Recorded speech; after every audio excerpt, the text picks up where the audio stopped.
আসসালামু আলাইকুম। প্রিয় দর্শক দেখুন, এখানে সাইকেলগুলো সারি সারিভাবে রাখা আছে। যে যার ইচ্ছামতো ভাড়া নিতে পারবে ঘন্টা হিসাবে বা দিনের জন্য। এখানে কিউআর মাধ্যমে পেমেন্ট করা হয়।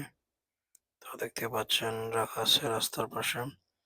তো যার যার পছন্দ অনুযায়ী, যার যার প্রয়োজন অনুযায়ী ১ ঘন্টা, ১ দিন যত খুশি হ্যাঁ, সময়ের জন্য নেওয়া যায়। তো এগুলো মদিনার মসজিদে নববীর পাশে রাখা, রাস্তার পাশে রাখা আছে।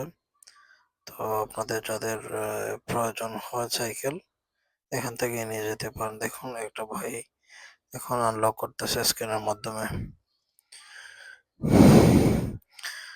এখানে একটা কিউআর কোড থাকে, তো কিউআর কোডের মাধ্যমে এটা আনলক করে যে যার ইচ্ছা মতো নিতে পারে। তো দেখুন এই ভাইটি নিয়ে যাচ্ছে, আরেকজন আসছে